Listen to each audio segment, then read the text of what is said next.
Everybody knows. Okay. Got one more folk entering here.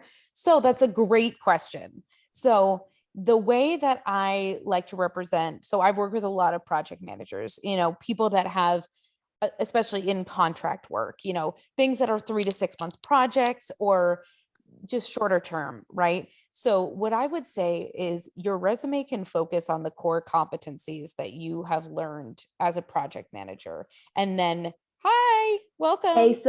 sorry, I'm Oh, late. please, no problem. As I was saying, so for example, if you have a summary of qualifications, which is usually, up at the top, then you have your skills list, then core competencies. So I would recommend having those, whether it's project scope, whether it's, designing and deploying project budgets, things like that, having those more of a thematic resume of sorts. And then you can feel like you can drop down and put those special projects or highlight any that you feel might help with your upward mobility, especially if you're, interested in going into instructional design. I would say the things that would highlight perhaps your technical writing skills would be, e-learning, curriculum development, design, and things like that. And then also you can, with your core competencies, integrate in your educational background. So you could talk about, because to me, teachers are project managers. That's what they do all day. It's figuring out how things are going to work logistically, being creative, working around different demands, schedules, budgets, what your resources are. So to me, that absolutely is in keeping. So that's what I would recommend, starting with those core competencies. And if you want to reach out to me after this, I'm happy to show you an example of something that might be helpful there. Perfect. Thank you. Oh my gosh, it's my pleasure. All right, Shanna, you're up. I have quite a few questions, but I can just ask one at a time. We can go around. Whatever works. Okay, so I have been in the same teaching job for 15 years, the same location, and I've done a lot of things there. And so, but I've only actually had like 2 teaching jobs. I'm very committed to where I go, I guess. Yeah. And then I've had a couple other kind of summer jobs or side jobs. So I have a lot of like bullet points under the first one, of different things that would fit, but then I don't really have as much under the other ones. Is that like partly because it would just be repeated information? Yeah. It's the same stuff. Sure. But I didn't know if it looks like I don't do anything at the other jobs. Yeah. I get you. That's a great question. So what I would do is, obviously, for those positions, you did a lot of the same things, right? So to me, it's all about just the perspective of your POV through the marketplace. So I would go through those 2 positions and think to yourself what specifically, you might have did if it was different. Meaning if it was literally the exact same thing, then it's literally the exact same thing. But focusing your bullet points on special projects. So if, obviously you're living in COVID times right now. So what in your current position have you done to increase efficiency, optimize processes, obviously how you've been able to transfer your curriculum to something of a virtual environment, things like that. So, and then with your previous position, just think about, those special projects. Were you spearheading anything? Were you designing anything special? Did you have any extracurricular position information? So I think that that's a good way to break it up, is just getting it's okay specific. If the older ones have much less, because you're just in a way assuming it was the same type of position. Of course. And most, I will say most recruiters and or most, resumes that are in keeping with industry's best practices are mostly looking from 2000 and up anyway. So when I'm working on a resume, I 99% of the time, unless you patented something or you worked for NASA, I really usually take everything off after usually between 2000 and 2005. And that also helps combat ageism as well. So that, nobody is basing any recruiter is basing anything off of your age or trying to guess how old you are based upon your experience. Does that make sense? Mm-hmm. Okay, awesome. Yeah, I'm happy to answer any questions you have. You can just let her rip. I'll just keep going. Okay, so then the technical proficiencies. Mhm. Some of the examples I saw just kind of had them listed at the bottom, Sure. but I also don't know how detailed to be in that. Like, Mhm. is that That's a enough of it? Does that make a sense? My question. Yeah. So Okay. what I like to tell my clients with technical proficiencies are systems, programs, and applications. So, so narrowing it down to industry specific tools, meaning it could be project management tools like say your Asanas or your Jiras or Confluence, anything you might feel that you're able to sort of organize and aggregate information. Systems, meaning any operating systems, if you are proficient in Mac, PC, obviously, as it gets more technical, if you have any programming language, as such, and then applications. So we're talking, anything that you feel might be pertinent to your upward mobility. So anything that you deem as, appropriate or something that you've utilized in your educational tenure, as well as something that might, cater towards instructional design, and even like Zoom, Slack, like all these things that have come up for us in the past couple of years are things that recruiters and, those that are looking at your candidacy want to know you can do. And it's something that, I think a lot of people just assume that you know how to do that, and that's just not the case. So that's how I would recommend it. I would, if you have a lot, meaning if you have more than say 5 in each category, I would recommend breaking it down by systems, tools, systems, Okay. and applications. If you don't, you can feel free to put them all together under, technical acumen or technical proficiencies. Is that helpful? Yep. Okay, great.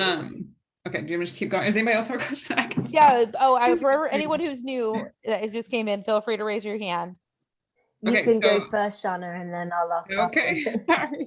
Okay, this is probably more specific to me. I am obviously a certified teacher, and I don't necessarily I don't want to try to get another teaching job right now. My goal is to get out of the classroom, at Right. least see if I like it. Do I need it? Should I be putting that I'm certified?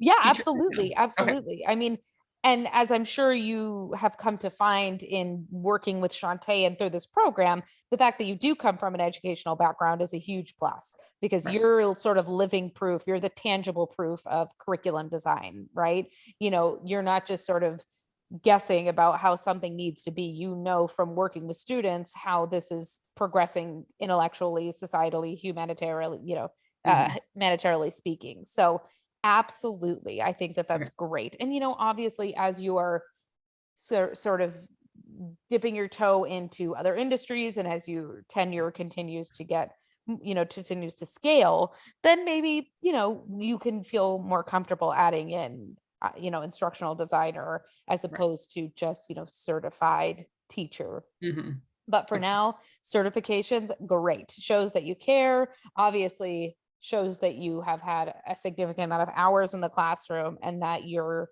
again sort of living proof of this subject matter. Okay, perfect. Thanks. Okay, Yeah. last one, I think, kind of last one.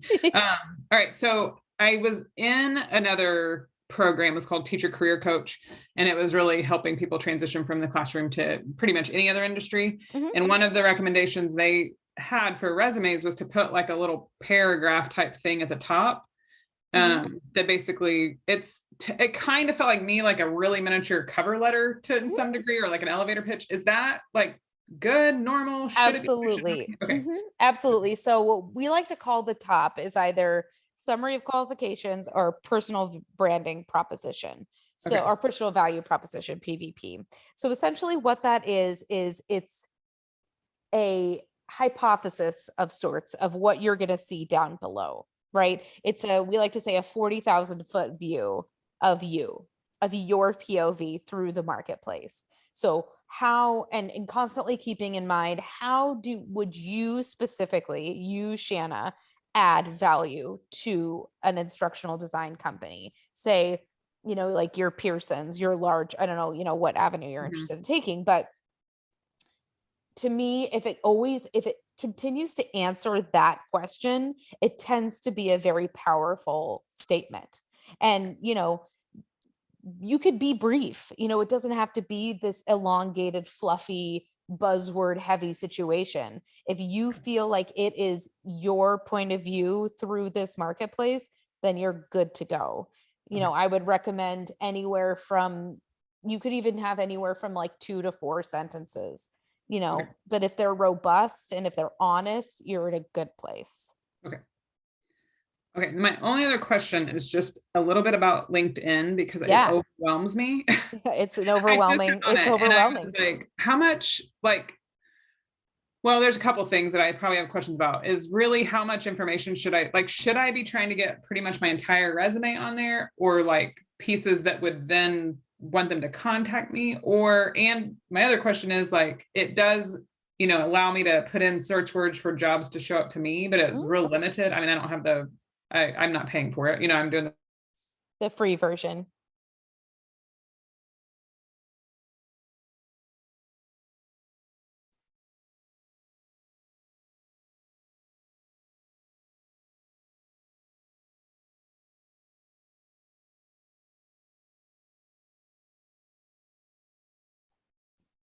If you pay for the version of LinkedIn for a month and then you say, oh, I want to cancel it, then they'll give it to you for like $15 a month. It's true. They want you to stay. They want you to stay. Okay. Yeah. Okay. Anyway, You've sorry. for a while, so Yes, don't I know. did. Thank Oh, you. you do the free trial and then Got it. and then you say, oh, I'm going to cancel my free trial. And then they give it to you for like $15, $16 a month. That's Okay. very true. That's a very good call. Sorry about that. I had an internet issue, I believe. So, okay, first question. Your per industry best practices or per LinkedIn's best practices, they recommend that you mirror your resume as closely as possible, because recruiters don't like they like all the information to be homogenous across all fronts, right? So they don't want to look at your resume and say like, oh, why didn't you put your 10 years working in Africa on there? And it's like, I don't know. So making sure that they are as cohesive as possible with a few caveats. Now, for example, on your about section on your resume, which for the most part would be like your summary of qualifications on your resume, that needs to be more colloquial. So whereas resumes tend to be more formal, these, LinkedIn ultimately is trying to marry the personal and the professional together. So they want their users to feel like they can be jovial, feel like they can be themselves. So I always recommend to take the information that you do have from your personal value proposition or your summary qualifications and just give it a little bit of levity, meaning you're allowed to comment on what you've done. You're allowed to say, I did this and I did that. You're allowed to say, greetings, thanks for coming to my page. That's what they like to see. Now, at the end of your about section, I always, when I'm working with clients, with their permission, of course, but have a ability to reach out to them that is not based in LinkedIn. And the reason why is, for example, if you're not interested in getting the premium account, you can only in-mail so many people. You can only in-mail up to 5 people. I believe it's a day. So if you're like on the job hunt and you're reaching out to people, it's like a hard stop. So I always like to say, to learn more about my story or to hear more information about me, you can reach out to me at my email address. Now, like I said, I have some clients that have made specific email addresses just for their LinkedIn for, discretionary reasons. But by all means, you feel, oh, sorry, got a pup. Give me one sec. Sorry, he's a little man. As I was saying, that's what I would recommend. So, and then forgive me, what was your other question about LinkedIn? Or did I answer it? Searching for jobs. Yeah. I was about to say, what did I write down here? Yeah. So your question was how to best search for jobs? Yeah, I put in like corporate trainer. There's, a couple of kind of keywords, but there's so many different ways they mention, like kind of what I would be interested in or the fields I could be interested in. They just name it a lot of different things, but you can only enter so many to like get job things. So I don't know if there's like a just a trick in there that I could be a Totally. little, I don't know. So So when so on the side of LinkedIn Recruiter, when when somebody is posting a job and then therefore looking for someone, all of these different factors come into play. So one of them being the actual content that's on the page or that's on your page. So what information that can be lifted off the page, similarly to like an internal ATS system. So there's that, which is a large piece that they throw into the mix.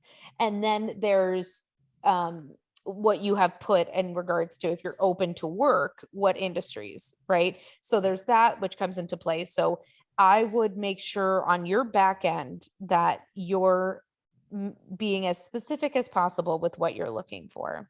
So and that's if people are trying to find you. Now, since you're saying that you're actively seeking another job, just again, being as specific as possible. And LinkedIn picks up on everything you're searching. So like, for example, I'm on LinkedIn all the time with my clients. So I get crazy amounts of information sent my way of jobs that obviously I would never take, but because, it picks up on these algorithms. So that's what I would recommend. I would recommend being as specific as possible, and LinkedIn it catches up with you. So if it sees that you're interested in corporate training positions, that's what it's going to send your way. yeah. Okay. Perfect. Thank you. That was all my questions, but I'm going to stay on for the other ones. Great. Okay. Any hands up? Yeah, I have a couple. Sorry if I missed anything. Oh, no. So I haven't done the last unit as well in the course, so I don't know if this is like explained in some of it. So sorry if I'm doubling up. But I was just wondering, I've had a look at the template that we have for the last module for like the resume template. And like I was wondering where exactly, like if we should just put the course at the bottom where it's put there, as opposed to in like work experience or something, because if we don't have any experience so far, is it okay to just put what we've done that isn't related? Well, like, I mean, I've been teaching English as a second language, so there's some things obviously that are related, but I wonder if we could put any of the projects or anything like that we've done for the course. Absolutely. Absolutely. So what I would recommend that maybe perhaps, so I work with a lot of, students, people that are trying to enter the workforce from college, right? So, and like, how do you make your resume look robust whilst you're either changing careers, transitioning, or leaving school, things like that. So it's really starting with your strengths. So I always recommend that my clients put their coursework up at the top if that's what they are trying to embellish. Obviously as the work continues, then you'll want to tout, or you'll want to make sure that you're emphasizing that professional experience. So what I would recommend in sort of a tangible way is you have your value proposition, right? So like we were saying before, then perhaps skills, and then professional development. So that's everything that would be under the umbrella of professional development. So that's education, coursework, specific courses, things like that. And so getting specific there shows the recruiter that you're changing the narrative for yourself. So, and then obviously underneath you can put additional career success. You could put professional development where you do have that English as a second language, perhaps. But being as robust as possible with that coursework up at the top third of your page is going to be really, really helpful. Like I said, pretty standard statistic is that recruiters look at resumes between 8 and 12 seconds total. So like what would you like them to see? And usually that tends to be a nice methodology towards having a, strong, at least first page, if not top of the first page, because if they see that you're interested, they see that you have this potential and that you're taking that initiative, next steps for yourself, it just tends to set you up for success until you have more of a tenure under your belt. Yeah. So you could put your profile or whatever, that little like about me part, then your skills, and then instead of doing work experience, you could put professional development.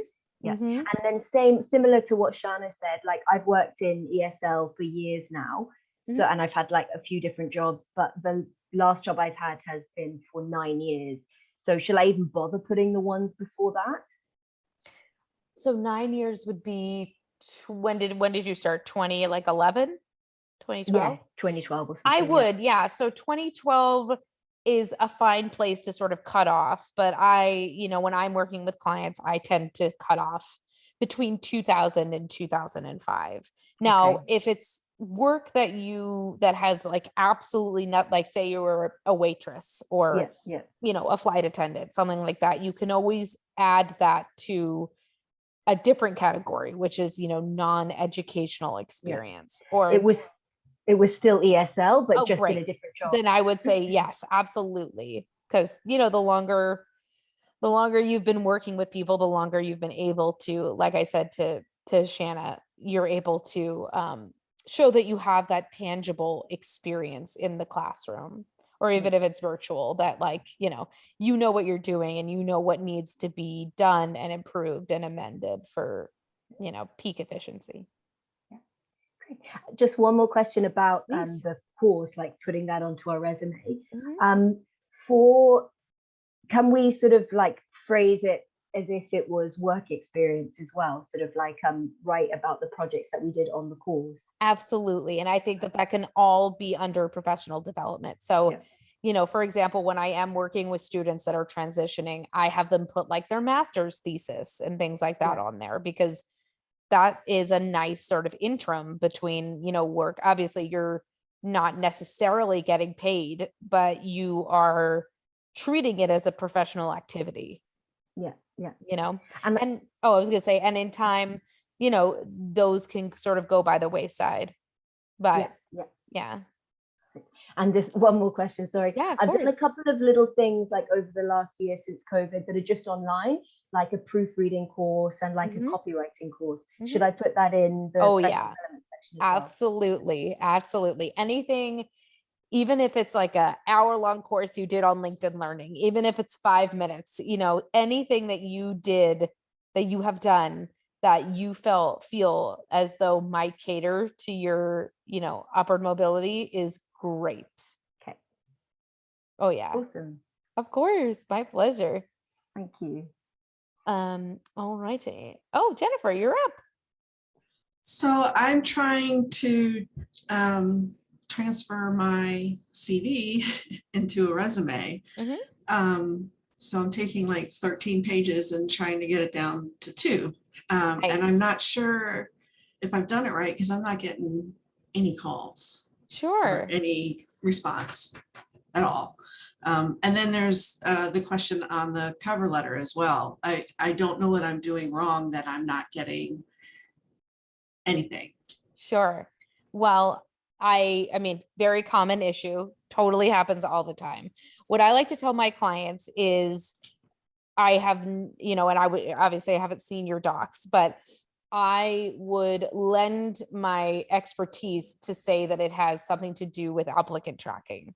So a lot of people that are very qualified, if not overqualified for positions and not hearing any calls, is oftentimes because their information is getting rejected by a scanner. So they're not, and not to say that this is absolutely the case, but I have found that if you are right for a position and you have had a lengthy tenure that lends itself to, appropriate candidacy, you should at least hear something. So the fact that you haven't heard anything to me means that they're getting rejected. Now, they could be rejected for a myriad of reasons, whether it's formatting and whether it's content. So, obviously I, would be happy to just take a look and give you sort of like a diagnostic overview, but kudos for cutting your resume down by that many pages. That is so hard. So hard. And academic CVs are a beast in themselves, especially if, you've had a lengthy tenure. So I would say, making sure that that's not the case, but also if for some reason it is, then seeing, what you feel, if you feel like what you're putting out there actually adds value. So meaning, there's a lot of people, as I'm sure you've seen, whose resumes are purely just position descriptions, what you did. Great. Right. But what I feel separates a fine resume from an exemplary resume is getting into the details of your own value proposition. Again, like I was saying to Shanna, your point of view, even integrating the personal parts of yourself, because every beat and every position you've had has built upon itself in one way or another. Because right. So I really try to focus on, I teach public administration, but I teach primarily online. I have a 4-4 load and 3 classes every semester are online. So I've been through Quality Matters and I've gotten their online teaching certification. I've taken their course on their rubric. Like I won't let anybody in my college peer review my courses because there's nobody in my college qualified. There's like 2 people on campus I would let review my courses. So I really push that I know how to develop, I know how to design online courses. That's great. And I think that's great. So, and again, that is a wonderful sort of point, right? So I'm assuming, it is something perhaps to do with those ATS situations. And like I said, if anything, what you're doing is right, being able to, and what I like to tell my clients that are in academia as well is feel free to break it up into a couple different resumes. You can have a digital course design resume. You can have a curriculum design resume. You can have just your standard educational CV, and I find that specificity and personalization and, personal enthusiasm really helps garner results. So I would say, like I said, I would love to touch base with you after. I'd love to take a look and just tell you sort of what I am seeing. But just the fact that you did that work is tremendous and you should be very proud. Yeah, it's hard to go. Especially that severe, that is epic. So kudos to you. And I'm excited. I'd like to, like I said, take a look and see. So then with the cover letters, I am trying to make them extremely specific to the position and focus on it's specifically what I've done in my courses that relates to what they're asking for. Perfect. But it could be, you said ageism earlier. I've only recently found out that if it's before 1990, you should take it off your resume. I got my bachelor's in 1990. So that might have been it. Yeah. And I would even say to go a step further and say 2000. And a big reason why is because of the integration of technology into every single, ecosystem. Technology changed everything. The access to the internet on a daily basis changed everything. So not that people don't care, but as they know, a lot of different methodologies can be seen as archaic now. I had a gap. Yeah. So I graduated in 1990 and then 2004. So I got you. It's taken off that 1990 may start making a difference. Yeah, I think so. And, keeping it, not only keeping it fresh, but like you said, keeping it focused. And like I said, especially with that summary of qualifications section and, really throughout the cover letter as well, just if you can continue to answer the question, how do I bring value to your specific environment? It tends to lend itself to strong verbiage. Okay. Is that helpful for you? Yes. All right. Any other questions before I move on to whoever iPhone might be? I had to, oh no, sorry, not for me. Oh, are you sure? Yeah, okay. No, I let someone else answer first. And then okay. Sorry. I do have a couple more questions, but you can definitely ask the one or answer the iPhone one first. Okay. All right. iPhone. I'm all yours. Hi, sorry, I'm calling from my vehicle, and don't worry, I'm paused and I'm stopped and everything. I'm sitting in a parking lot waiting for my son to be done his dentist appointment, which is taking forever. No problem at all. I wanted to tune in. So my unfortunately my video and everything else isn't working. Even my picture isn't loading. So now I'm iPhone. Isn't that nice? I love it. So I have a couple of questions for you. A couple of them stream off of what was already mentioned, but the whole ageism thing. So it's kind of got me thinking, because I was with a company for 27 years and I had different positions with them. So I have on my resume listed all of them, but as I listen, I'm thinking, like, do I kind of, would you recommend that not all of them, even though it's the same company, just remove the ones that are older and kind of stick to that 2000 rule?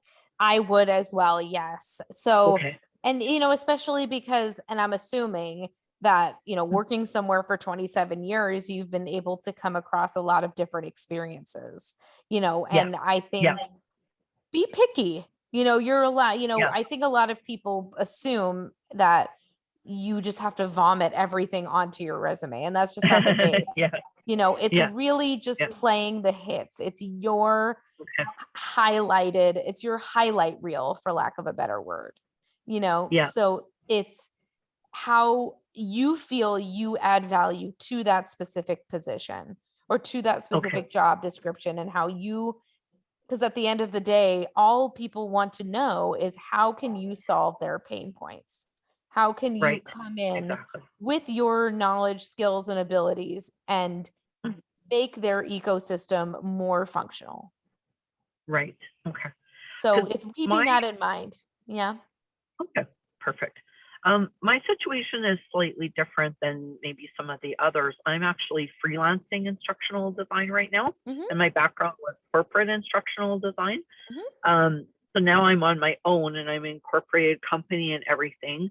But I find that what I also do is I've created some e-learning courses, and it's like soft skills, I guess now you're supposed to say human skills, so whatever, communication basics and stress management, that kind of thing. Totally. And I've relied on my network of insurance professionals, because I come from the insurance corporate world, and I sell the courses to insurance professionals for their licensing requirement. Oh, interesting.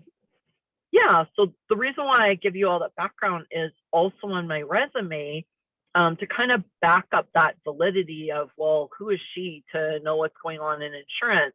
There's a couple big insurance designations that I have, but they're from like the late 90s. Are they still okay to leave on there, or should I take that off? Like, what would be your suggestion?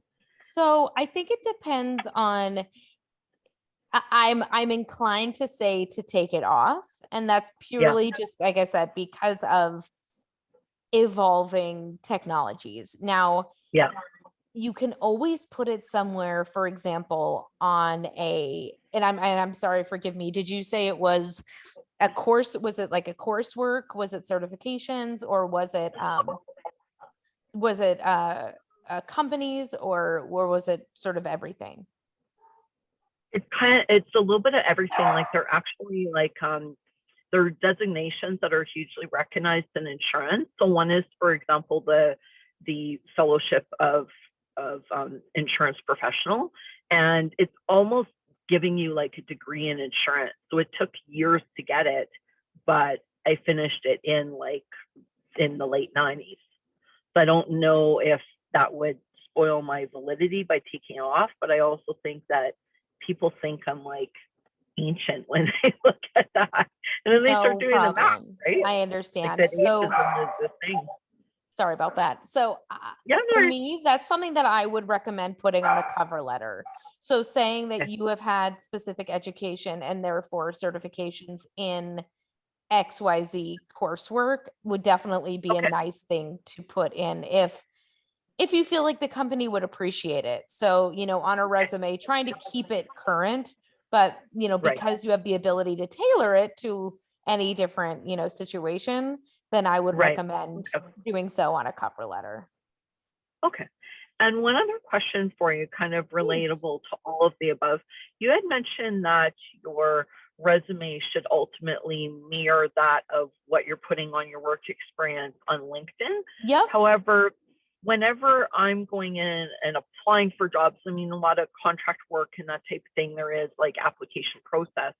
So I'm always personalizing my resume and the bullets within to actually meet that of the job and mirror that of the job description more. Sure. So how does that equate then if my resume is kind of all the bullet points are moving around in the descriptions of what I did to match that of the job description, then it's not going to be matching that of my LinkedIn. That's a great question. So, everything has a bit of a caveat. So I would say, honestly, if you're, I don't know how you're going about it, meaning if you're sort of mixing and matching, if you're, rewriting things as needed, I would say, without seeming too verbose, taking all of that information and adding it to your LinkedIn page, meaning, if you have, for example, if you had a certain amount of,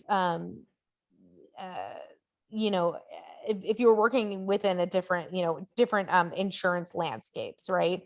And if you're applying for a position or something like that, then you would obviously be able to sort of tailor it or customize it as needed. Now, LinkedIn, I mean, you could do it for LinkedIn. It would just be something it would just take you forever.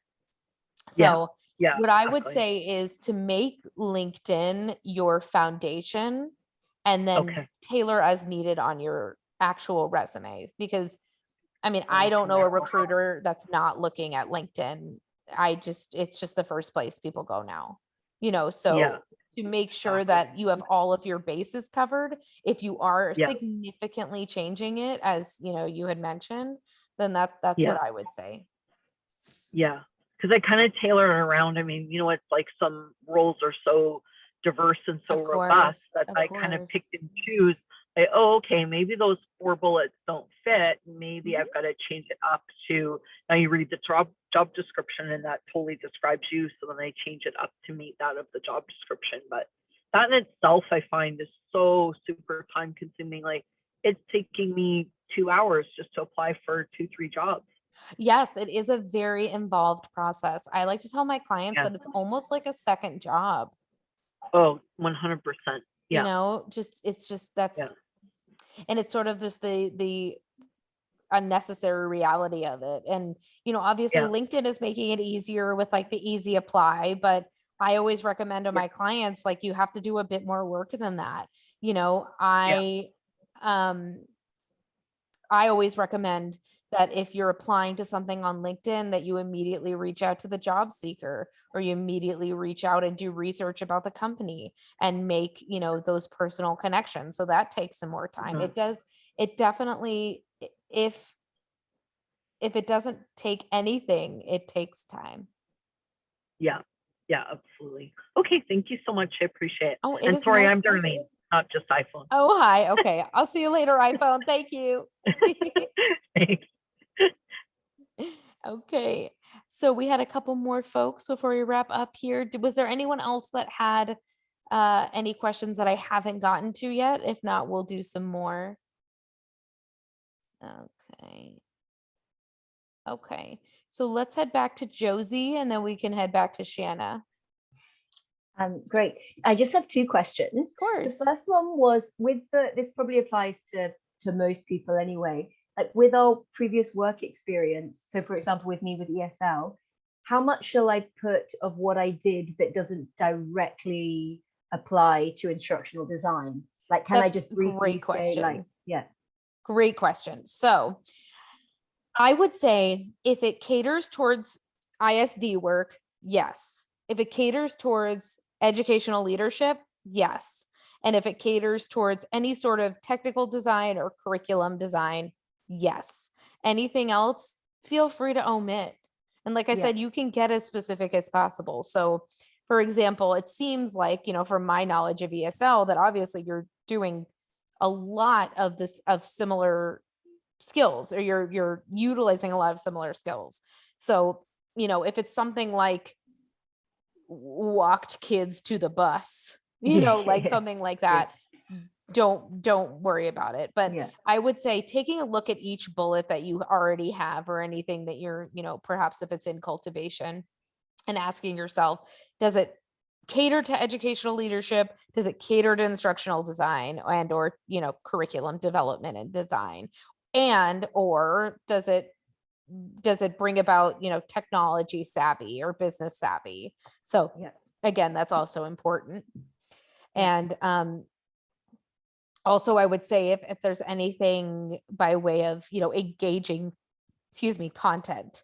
So meaning if you have any extracurricular, content writing, copywriting, things like that.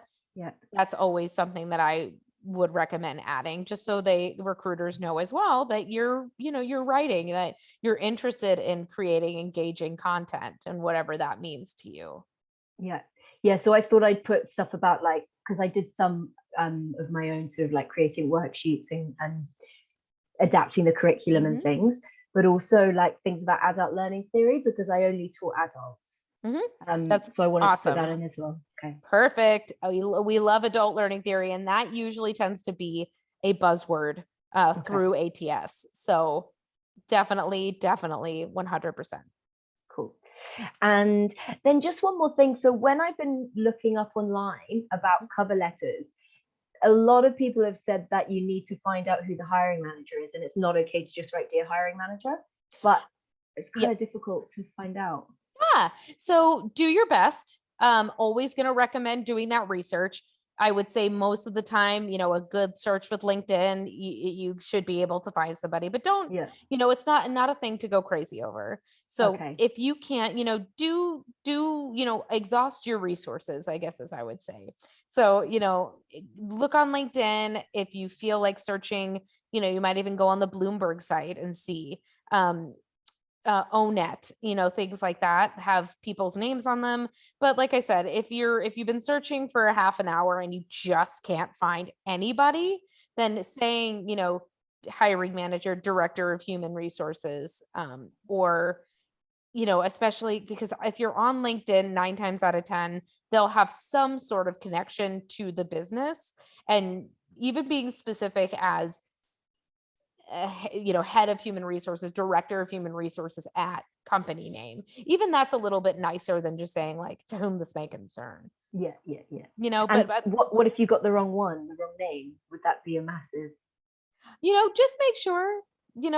Honestly, I would say if you're not 100% sure that this person is involved in the recruitment process, I wouldn't, it's not going to be the biggest deal. None of it is a huge deal, but I would say if you can't find the person and have confidence in that, then simply saying director of human resources at company is perfectly acceptable. And if somebody is going to ding you because of that, then they're not an awesome person to work for. Okay. Perfect. Thank you. The ID jobs I've been looking at, Josie, I've not had any trouble finding. I mean, a lot of times they say you'll report to this person. And if you go to the company's website, you can find that person that you're supposed to report to. And I've been writing it to them.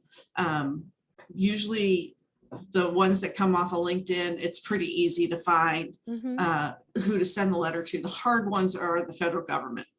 Oh yeah, USA Jobs is hard. Yeah, they're really hard to find. Oh yeah, and they're on purpose, right? They're like, oh gosh, we don't want that. Yeah. Got it. Thank you for that, Jennifer. It's super helpful. All right, Shanna, would you like to take us home? Yes. Okay. All right. I might but a lot of them are yes, no, because things came up as you talked about. Okay. So you mentioned this, the skill, the learning skill thing on LinkedIn where you can, I think, take those little LinkedIn tests. Learning. Yeah. Yeah. Is that a good idea to do those? Oh yeah. LinkedIn Learning is, I'm a little biased. I love it. And I have developed their resume writing programming with them. So again, biased, but I love LinkedIn Learning. I think it's a great way, for example, I have a lot of clients that are interested in getting, oh yeah, Jennifer, that's true. You have to have premium. Okay. Thank you again for that. But yeah, I highly recommend doing what Jennifer suggested, getting that free month and see if you like it. Obviously, if it's going to ruin your life, don't. But with that does come LinkedIn Learning. So LinkedIn Learning is just a wonderful tool, and they have hundreds and hundreds of these sort of micro lessons. So from 2 minutes up to, and upwards in every category of anything you could ever imagine. So like I was saying, I have some clients that are interested in getting PMP certifications as project managers, right? So, but are not necessarily interested in taking a plunge and taking a year-long coursework to get that PMP certification yet, because they don't exactly know if that's what they want. It's a Mhm. wonderful way to dip your toe in the water and learn something innovative and see if it's something that you'd like to pursue. It's by no means, the sort of should overshadow like accredited education, but it is a wonderful, wonderful learning tool. And when you complete a course on LinkedIn Learning, it goes right onto your LinkedIn page as well. So, and I mean, like I said, it's something that, like I said, I definitely wouldn't say that would cover a full-fledged year-long accreditation course, but it is a wonderful way to see and explore and learn a little bit more about, people, how different people are educating themselves. It's just very cool. Okay. So then you mentioned applying. So I've seen a couple things show up via LinkedIn or another job search website, but I've gone to the actual company's website and applied that way. Is that, does it matter if you're doing it through LinkedIn or the other one? Either one's just as good as the other. Yes. And so, and if you're interested in so similarly, like I was saying before, if your resume matches your LinkedIn page, and it's as robust as it can be, then that's sort of what the easy apply button is for. So, a lot of people go to the easy apply button because it's easy, but they don't have anything on their LinkedIn page and then wonder why they don't have a job. So until you feel your LinkedIn page is, robust enough, and like I said, I would be happy to take a look at it for peak efficiency, let you know, diagnostic check. Until then, keep going with those third-party sites because you have your resume and or cover letter. Well, I'm just going to the company's website. Yeah, yes, I'm sorry, that's what I meant. Yeah, not okay. necessarily third party. Yeah. Okay. So do we have time for a couple more? Sorry. Got You it. mentioned the professional development section kind of for new graduates, but I'm also wondering as an educator, because we do so much professional development and I led some, so I didn't know if maybe I could take some of my bullet points out of, like, would that be wise for me to almost add a professional development and then actually get some of the bullet points out of my, like, Sure. And Okay. you could even go a step farther and say professional development leadership or professional Okay. development participation, speaking engagements, publications, things like that. If you were on a podcast, I had an ISD client that did a TED Talk, so things like that that's all under the umbrella of professional development. So education, coursework that you have led, coursework that perhaps you have designed, anything that may not fall under in this position, I blank, anything that might be extracurricular in nature, that's a great place for it. So that would be where because if I did it because of the school or because of my job, that wouldn't go there necessarily. Yeah. So if you did it in regards to, so like I led an Algebra 2 team of teachers and we wrote curriculum, like I led all that. So that would be, and it was under a position. Okay. Yeah. Okay. But if, for example, you got asked by the State Board of Education to do a talk about ISD work, then yeah. Okay. So the stuff outside of the job, that makes sense. Okay. There. And then two more, but both of them are quick. I've been, like, a couple of us mentioned being in the same position for a long time. Is that a positive or is that a negative? Positive. Okay. Okay. Don't let any ladies, or however you identify, don't let anybody ever tell you that is a bad thing. It is wonderful. Recruiters love it. So even highlighting that in that personal thing is a good thing. Okay. That was kind of, they like to see that you're committed, that they're loyal, that you have been able to adapt to ever-changing ecosystems. It's all there. I highly recommend it. Okay. Obviously, if you're unhappy, by all means leave. Right. Yeah. Right. Okay. Then the last thing was just a little bit of privacy. Like, I want to be on LinkedIn. I want to find a job, but that also means that people from my school could see that I'm actively searching for another job. Yep. And I don't think it would affect things, but it could affect what classes I would get if I didn't find another job. Yep.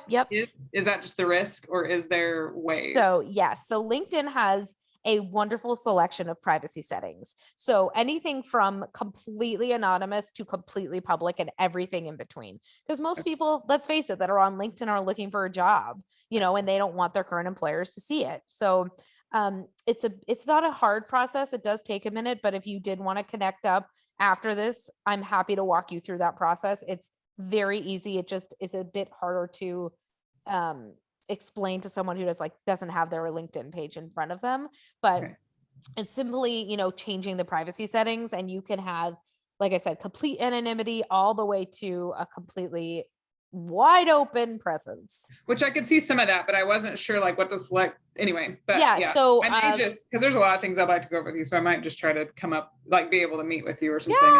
Yes. And I would say just the one thing that I would recommend if you have a second or you'd like to make sure is just making sure under that visibility you're hiding updates from your network. That tends to be helpful. So all notifications that it's like, oh, congratulate Shanna on getting yay, none of that comes through to your network. So nobody's going to be like, why is she optimizing her page? Okay. All right, my friends, I'm going to let you go from here. Any questions, please feel free to reach out. I am so happy that I got to do this. I hope that this was helpful, and I look forward to helping you all in the future if you need it. So like I said, don't hesitate to reach out. Of course.